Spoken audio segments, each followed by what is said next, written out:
boundaries do not exist. Stream as far as possible.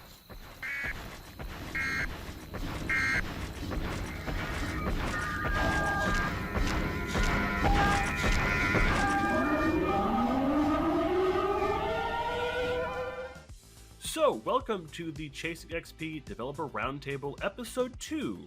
Today we got with me Nathan Brower, who is the everything under the sun for Siren Retribution. He also really likes the Pokemon TCG. Yes, I do. I snooped around your Twitter profile and saw some pictures of Pokemon cards. We also have Alessandro from the Stonebot studio. He is the PR, business dev, all-around kind of cool guy, and he likes dogs and business development. That's all I could find. Yeah, I love dogs. And we also have Mark Iverson from Eddaheim. He is really great at talking about storytelling, loves storytelling, as well as like cinematic stuff. And he doesn't like to explain what motion capture is, which is a fun Easter egg for our upcoming podcast episode with him.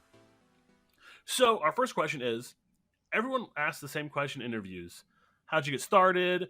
You know, all that kind of stuff like that. I want to open up with this with a different framing of this question. What got you into game development, or why? And I'll start with Mark. Ooh, yeah. It all started back when I didn't know what to do as an education. No, Denmark, there's a lot of variety here, but essentially I did work in CG art. I was a CG artist by trade. And I realized that I wasn't very good at it. And there were people much better than me than that. And I was good at, being manager and directing and that kind of stuff. But essentially, I wanted to make films at first, and I was always in this stuck conundrum where it's like, should I make films? Should I make games? And then essentially, I realized I can make both using game tools. So that kind of what got me into it. But essentially, it's just about like kind of interactive storytelling, creative storytelling, using stories and mechanics to kind of drive that approach. And essentially, as well as like when we have film language, there's that kind of essence of game language, which is completely unique and really messes, and you can mess with the player a lot in that sense. And I love doing that. It's like kind of like the manipulative nature of a director, but actually being able to do it instead of a fixed screen. And Alessandro? Okay, what got me into video games was education. I speak English, and here in the country, we're a Spanish-speaking country. So I've been teaching English my whole life, and what got me into the video games is that I wanted to make a book at first, because two things, because I just wanted to do it like something that like a legacy I wanted to give to my students and to all the people that know me. So I was planning to write a book, to make a book. And then I said, okay, what other medium could I use? And my favorite medium is video games. I've been playing.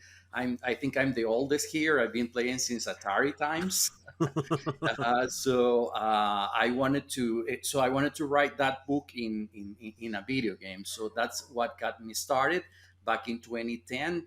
But the thing is that I don't know how to write code. I don't know anything about art and 3D and all that cool stuff that you guys do as developers.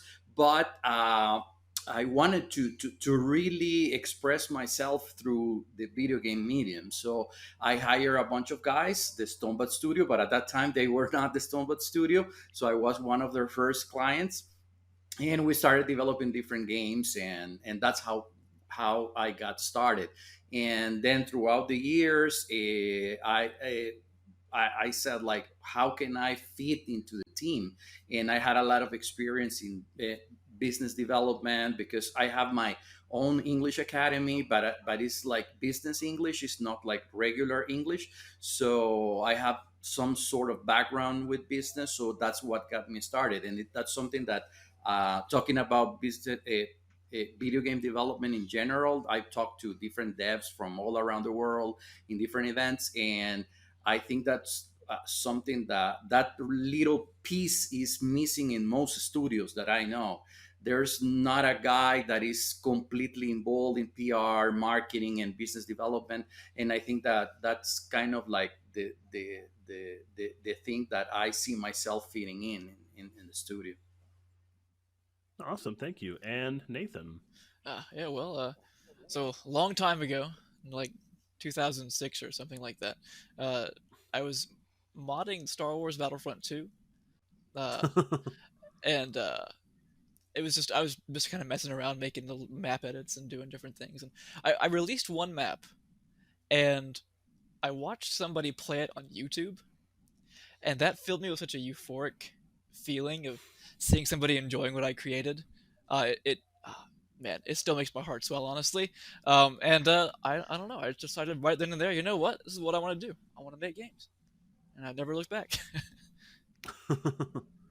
So going off of that, how does it feel for you guys to watch someone play your creation, your work, whether it's on YouTube or Twitch or whatever it may be? It's scary. No, I mean, like, because isn't most of my kind of right now, as in the game that we're working right now, it hasn't been out yet, but like there are plenty of other games I've developed or directed, and you put it into the hands. It's mainly been app games. You put it in their hands, and you're watching them go through like the intro stuff. It's like, you're not getting it.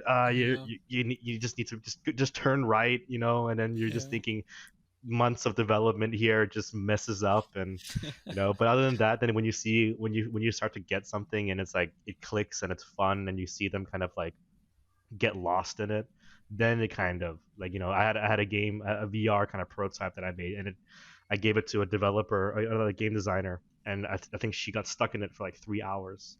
And it's like, to have a person put a headset on for 3 hours is a challenge in itself. But to keep them there because the gameplay was fun, that was a nice moment there. That is cool. Yeah, I think it's a very nice feeling, because my first video game was a learning game, and I really got excited when I heard the comments of people saying I learned English because I was playing the game, and I didn't stop like 2-3 hours, and I learned so much with the game, and that was like really, really exciting for me. So since that time, I always feel like a big pleasure to hear people talking about my game. Obviously, like he was saying, when you first put it in the hands of the players, you don't know what is going to happen. So, but you don't know the kind of comments that you will get. But I think it's really exciting to see your creation being played by somebody else and giving you good feedback. I think that that's really, really important. And Nathan? Oh yeah. Well, I would say it's almost a surreal experience. I mean, if you see somebody like playing their game on YouTube or something, it's almost like you didn't make it, right? Because you're so used to watching on YouTube people play other people's games all the time, right? And to see them play your game is just kind of, it's like, wait a minute, did I make that? Oh yeah, I guess I did. Huh? That's kind of neat. It's kind of like that outer body experience. Yeah, right? yeah, exactly. It's like, you look at it and go, who the hell made that game? And like, Yeah. I would not do that. Wait, that's me. Yeah. Oh yeah. But it also must be crazy on your side, Nathan, when it's like you're the sole developer, and like, of course, a lot of personal interests and your ideas go in, and then like Yeah. like it is that kind of thing. It's also like a very directory thing for someone like me. It's just like, it's so much feelings in here. Don't spoil my feelings. And Yeah. like you push it out, and you of course you're going to expect criticism, Yeah. and feedback and that kind of stuff. But it must be scary when you're like for me, it's like I have like 6 other people. I have to just make sure that we all get our minds in the same pot. But when you're a sole person, what's that like? It's well, certainly I guess more responsibility rests on your shoulders. I will say though, my brother did help me with the game. He made all the little notes that you find around there. He wrote all the notes, and most of the sounds he also did. He went in our garage and like kind of did a lot of like stuff with like beating on things, The Foley I work. put them all Nice. together, and like it was pretty cool. I really enjoyed working with him actually. But yeah, it's I don't know. It is, I guess, like you say, it's scary, right? Because there's so much wrestling. It's like there was one guy who played who he was complaining about the coyote barking in the background and the ambience, and I just completely overlooked that. Just, I mean, just like as a for instance, right? He kept complaining about that over and over again. I'm like, oh man, I'm so sorry. Every time people complain, I would just like apologize to the screen. See, now I feel kind of bad because as someone who does do game reviews and a Twitch stream, things like that, now I feel like all eyes are on me when I make a minuscule complaint. I feel like there's some dev out there who's watching with a little tear rolling down their eye. Right? Yeah. No. You have to have some thick skin to I think put your stuff out in front of that many people. I Yeah, mean, Oh, for definitely. sure. yeah. Yeah, you really have to, because I've been like the first game I had some kids playing the game, and some of the kids, like, they were like, you know how kids are, they are really honest. And after playing like 10-15 minutes, they say, wow, this game is so boring, you did it. And I was like, Yeah. yeah, I was the one but you should have done this and that. And so, but you gotta have a tough skin, like Nathan was Yeah. saying. Yeah, I mean, it takes a very kind of, if you want to be a developer, if you want to create like art, you want to put it out there, like you need to then also accept that you're going to get feedback, even the bad kind of feedback, or like the full kind of critique. And like it takes, you grow thicker skin, and over time you kind of like start taking the personal stuff out of it, because essentially, like, most of my mentors used to say, like, in the end it's a yogurt in a fridge that someone's going to buy, right? And Interesting. like you can put your blood, sweat, and tears into that yogurt, which you shouldn't, because that's not hygienic. But in the but in the end, it is something that it's for everyone else in the end, right? Yeah, I was talking To experience. with some video game designers the other day. They are in a university. They are learning video game designing, and I was telling them that one of the most important things when designing a game and having prototype something, this is the first time you have players playing the game, actually playing the game. You got to learn to listen what they say. And so I think that is a very important skill from any artist or developer out there. Yeah, and I think that one of the most fundamental skills that you need to be a developer is to listen to your Mm, your players. See, if you don't exactly. learn to listen, because I know it's hard when someone says this is boring or this shouldn't be there. It's hard for us to accept it, but I think that you just have to move over and listen to what people are telling you, so you have the best product as possible. But you also Mhm. had a good point there, right? Because like it's not like you said, like it's listening to what they say, but not doing what they say. You know what I Exactly. mean? Because Yeah. like it's not their. I mean, they're going to be getting the game. They're the main consumers or whatnot. But like in the end, it's still your game to make as a developing team, or a single developer or whatnot.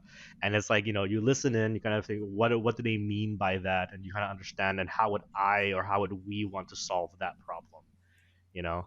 And I think like there's a big thing nowadays with, like, too many loud people say something, and then it gets changed because they say it in the way that they say it, rather than like doing it what I always say to the team, that what's best for the game, right?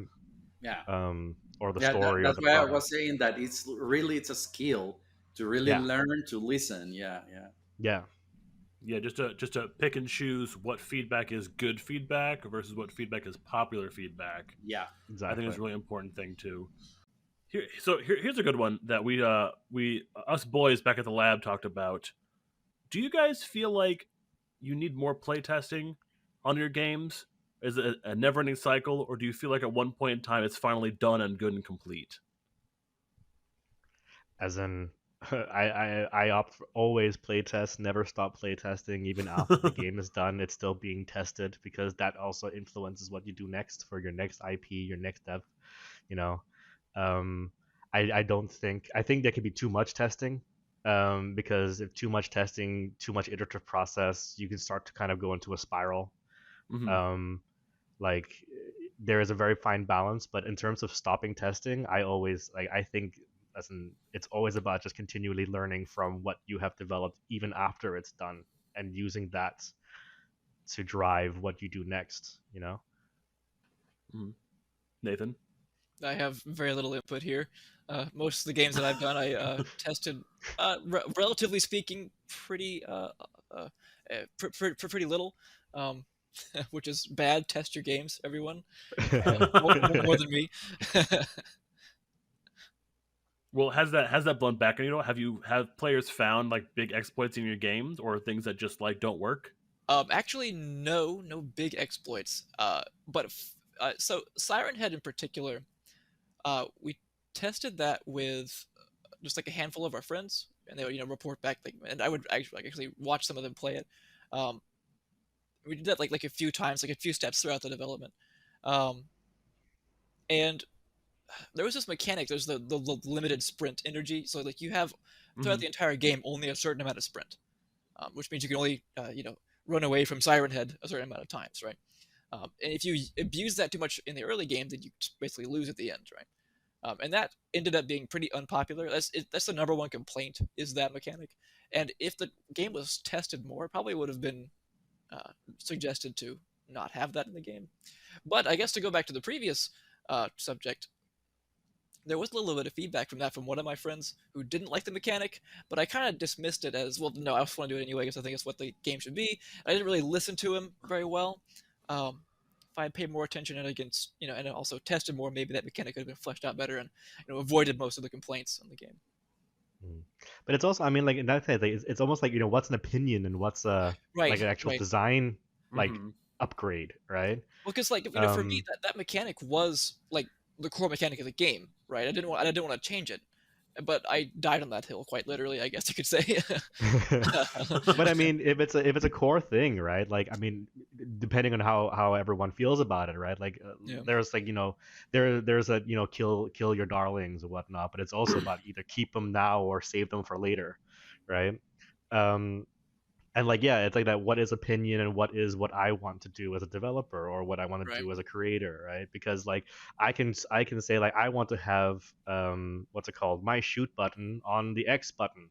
So I don't like it there, but it's like, well, I understand that in other games it's always a trigger, but there's a reason here, and maybe you may not like it, but you are one of a lot of people, and we need to make sure that we get a broad spectrum tests to make sure that it's like, if it's clear across the board that no one wants to have an X, then we might have to rethink it.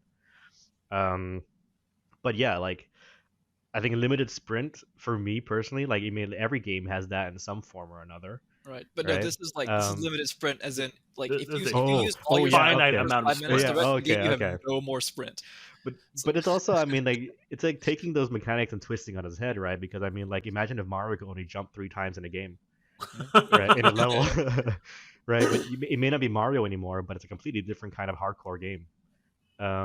Then it's a very big puzzle game in the end. So sometimes new things come out of just kind of limitations there. Right. But that was kind of what I was going for, was sort of like a puzzly experience where you had to like budget your stamina across their different trips, right? Yeah. I don't know if that really conveyed well to most people, but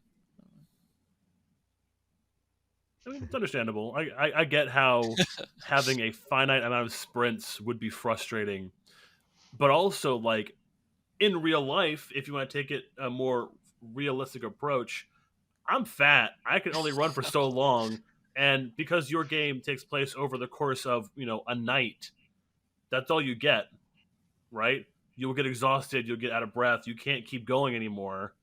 So it makes sense as far as the realistic aspect. But some players are just so used to like, I don't want to say like, I don't know why I want to call it Call of Duty on this, but having that sort of like infinite regeneration of your stamina, health, whatever it is, like you always have it. It's just a little tiny cooldown. It's not how people work.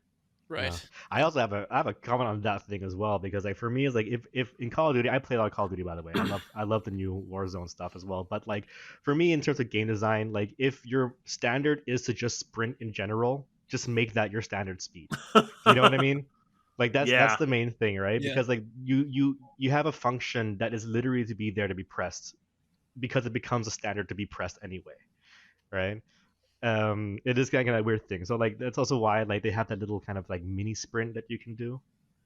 That's limited in a way, but like, yeah, I don't know. That was a little off note there, but it's just like unnecessary functional stuff Yeah, Bethesda games have that same issue where I forgot I played a lot of Fallout 3 on Xbox, and then when I went to switch from Xbox to PC, I once again got Fallout 3 because it's one of my favorite games, and I learned that there's a walk key that toggles your regular run speed to a walk, and I'm like, why is this even in here? Who's gonna walk at the snail's pace the entire game? It does nothing for you.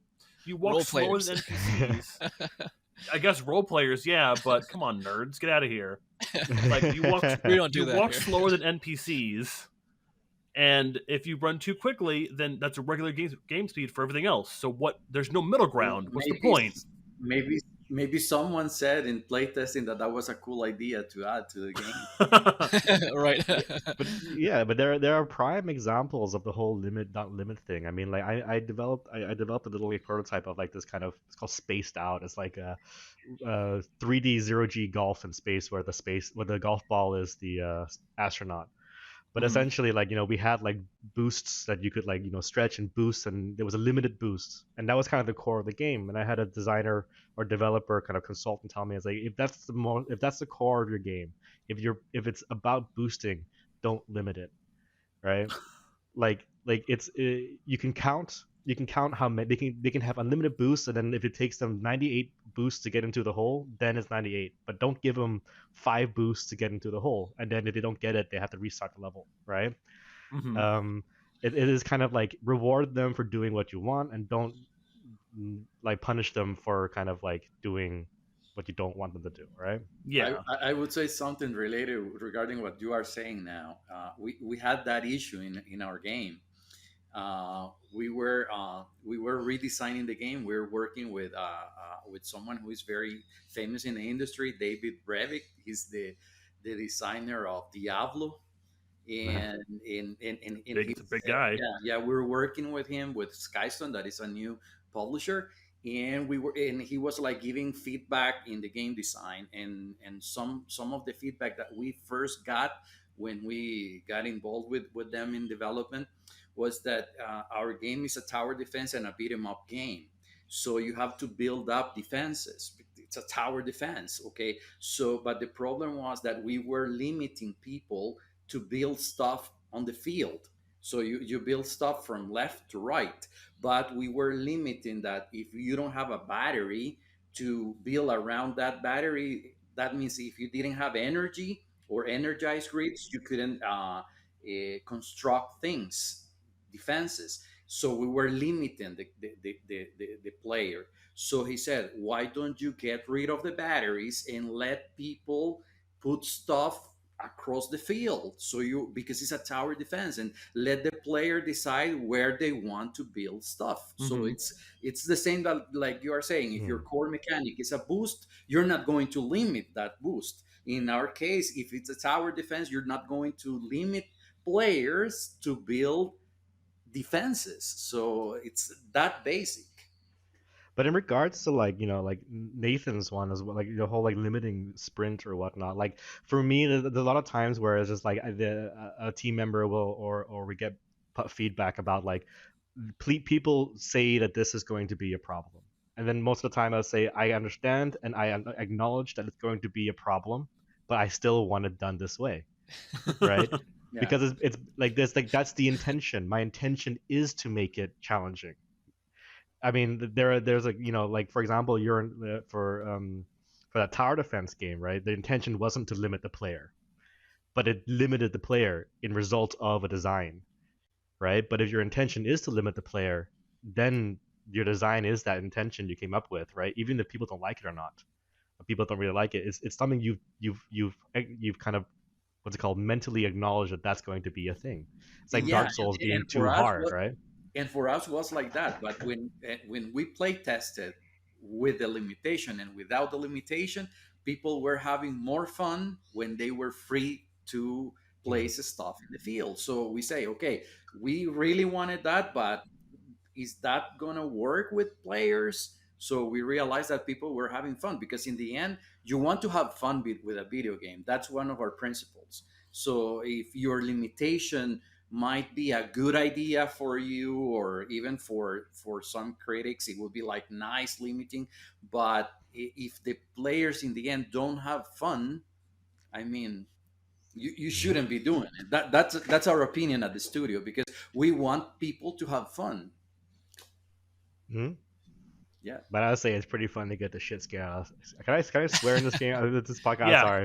it's Okay. okay. It's I would say, like, for me, like, I would totally, like, accept the fact that, like, okay, I like the fun is getting the shit scared out of you, and Yeah. hearing this thing and running away but not being able to get out of there. And so, like, yeah, I mean, one last thing about kind of limitations, but it's also about expectations. Like, you look at Anthem, then the EA's game that just got canceled a couple of weeks ago. May it rest in peace. Because it was a good game. I played it. It was a great game. But one thing they did was they made you believe that you could fly around like Iron Man. That's what And you everyone can't. wanted to do, right? And then they limited it. And they limited it hard. You couldn't even shoot when you were flying, right? And then people didn't like it. Of course, there was a whole bunch of other problems with the game in terms of design and end game stuff, right?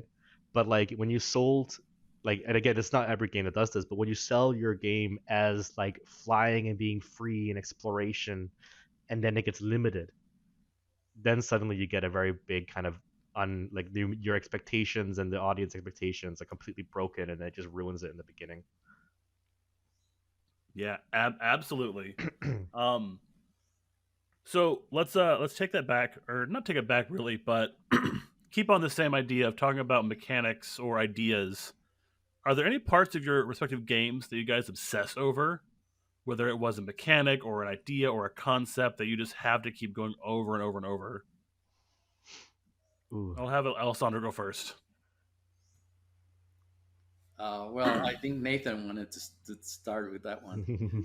Well, You actually, wanna I go, do Nathan? have I Okay. do have an So, answer. so- So in Siren Head, one of the mechanics is at the start of each game, the points of interest are shuffled, and they may or may not actually contain a point of interest. So you're supposed to be like, go. So there's a map, right? That you look at, and there's little question marks, and you can walk towards those question marks, and hopefully you find something. But it's random each time what you find. So in order to win the game, for those that don't know, you'd have to find the gas can, the tire, and the battery. But to get the battery, you have to get the ladder to get the battery out of the tree. Um, but all those things that you find are shuffled. They're in like set hard points. So there's no like guaranteed way to play the game at the start. You have to basically go find stuff. And that mechanic I think is pretty cool because it keeps each playthrough a little bit different. And actually, I recently used that mechanic. I entered the Lego Ideas contest for Unity. There's like this Unity contest or whatever, and I implemented that with the behavior bricks in my entry, which is pretty cool. I just like that mechanic where it's you have to go exploring a little bit. And games that are more open world, I like the shuffled points of interest. I don't know. That's my answer. As in, I have something for Alessandro? that, and No, go ahead. no, it's Open just more about, like, discussion. no, it's great because, like, I've been actually playing around with a mechanic like that as well, because, like, we're working on this kind of investigation / combat with lots of cinematic storytelling, and, like, one thing that I thought a lot of investigations had, like, some problems with was that it was a literal, like, kind of find this, find this, find this, find this, and here's a questionnaire in the end, right? So I was like I was interviewing a lot of kind of investigators and some people who kind of do that kind of sleuthing, and it's like a lot of them just say, like, a lot of it is just being there in the right place at the right time, right? Mm-hmm. And that's also kind of that time element that, like, kind of gets lost in kind of more LA noir and that kind of stuff and more investigative games, and that kind of behavior mix you're talking about is kind of like what we're working along, where like the puzzle of the kind of the solution to the puzzle is not the answer, right? It's the method to finding the solution that's the answer in the end, if you know what I mean.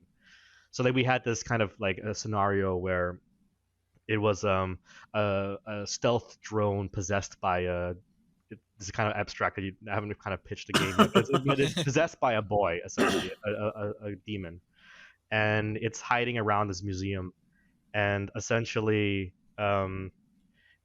it moves from location to location at random points at a set interval, and you have to, instead of finding just where the boy is, you have to find out kind of how to find the boy. So like whether he's afraid of the dark, so he won't be in any dark areas. Does he misses his mom? He'll be next to some female statues or whatnot, like stuff like that. And then it's about kind of like listening to audio cues, and then like he's going to be here next, and I better go there.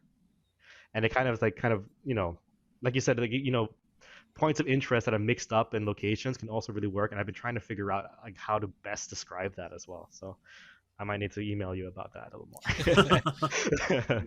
Well, talking about game mechanics, one idea that we have at the studio is that we always been like mixing different genres. And for example, our first game was rhythm and shooter game. So it was like Guitar Hero. Our first game was Stereo Area. So it's like Guitar Hero, but you got a spaceship that is moving from lane to lane. And so we wanted to mix those elements. And, there are a lot of mechanics. Rhythm games are really hard to develop. So it was like Thumper. I don't know if you ever heard about that game, Thumper. Yeah, so it was sort of like Thumper, but before Thumper. And so it came out really good, I think. And with our second game, we are mixing two different genres, two like very opposite genres. That is a tower defense and a beat 'em up game. So it's like trying to make. It's been really hard introducing all of the mechanics because it's a passive and action game, so it's kind of complicated. But that's what we've been trying to do, and we've been trying to mix genres. That's our thing at the studio. That's what we like. And many people have been like really excited about The Last Friend, our current game, because of that mixing thing that we are trying to do there. I think that mixing genres is a risky move, to say the least, because sometimes we might get players who are really anticipating one genre, and when it goes into that other genre, they're like completely blown away and don't know how to respond to it. My favorite example of this is a little indie game, I guess maybe, made by Jack Black, where wow, I had the name on top of my head and I lost it. I think it's called well, I'm gonna look it up. I feel really bad for not knowing the name of this game. Like something of ages, something rock. As in Legend? Brutal Legend? Yes, Brutal Legend. That's what it is. Okay. Yeah. Brutal Legend was marketed as a really cool action adventure beat 'em up kind of game where you run around as Jack Black in this like fantasy metal album universe with Ozzy Osbourne and demons and all that, and it was super cool. And then like a third of the way, 2/3 of the way of the game, it's like, hey, by the way, there's this huge, really important RTS feature that no one was prepared for. And me, as like a teenager who doesn't play RTS games because I know I'm bad at them, it just took me completely out of the experience because I'm like, I don't know what the hell I'm doing anymore. I didn't come for strategy. I came here to beat people up. But that's a prime example of expectations, right? Meetings of expectations. I mean, for The Last Friend, like you laid out there in the beginning that this is a cross-genre, right, game. When you start to sneak another game type in there without any kind of pre expectation, then no one likes to be surprised. No one likes to be caught off guard, and especially when you've kind of settled something to begin with. And like there are plenty of other games that kind of some take it in satire, like the Yakuza series. They always have like, this fight is just going to be a turn-based RPG now. Mm-hmm. And then like the rest of the game is brawler, but like it's just like they kind of set it up at the beginning of the game that this is going to be a wild, wacky game with different genres. And I think it's like a lot of games don't do that much anymore. I don't know about Siren and The Last Friend, but like in film, you tend to kind of say that the first 5 minutes sets the expectation for the rest of the movie. And if you do anything that's not in the first 5 minutes, you're breaking the expectation. And a prime example is like Harry Potter, right? Like the first thing that happens is old man comes to screen and sucks a light with a stick, right? And then a lady transforms from a cat to a lady. Okay, that's the kind of movie we're going to see today, right? And then anything else that kind of like, okay, cool. But if that happened 10 minutes in, you go, wait, there's magic? Like, if it's just old man puts baby on doorstep, right? And I don't think a lot of like some games do it. I don't think a lot of games tend to kind of set that with gameplay or some of that. Like they do with tutorialization, but like it is really important to set that expectation at the beginning. And yeah, I just know. I think the cross genre I think is really great. I've been looking forward to The Last Friend. I'm too scared to play Siren. I'm sorry. Okay, that is okay. Yeah, exactly. I mean, they're always in the back of your head, and sometimes you're gonna get that where someone says like, "I have this really great mechanic," and you wait, "Oh wait, I actually have a narrative or a premise that might fit that really, really well," you know. And then suddenly these two things that you never thought about mixing just match up and become something really cool. For gamers like ourselves, it's like we learn by dying and dying and dying, and you can die like 100 times and you don't get frustrated. But nowadays, most of the gamers, they don't want to get frustrated so easily. So they really want to know what to do firsthand. And while you're following that, you're reading notes or whatever, you're getting a tutorial of like, okay, press F to use flashlight, use E here to pick up this object, E here to put it on this thing, right? It was like it worked out really well because it set up the mood and everything while you were learning how to play. Hey, if you like this video, give it a thumbs up. And if you want to see more content like this, subscribe to our channel.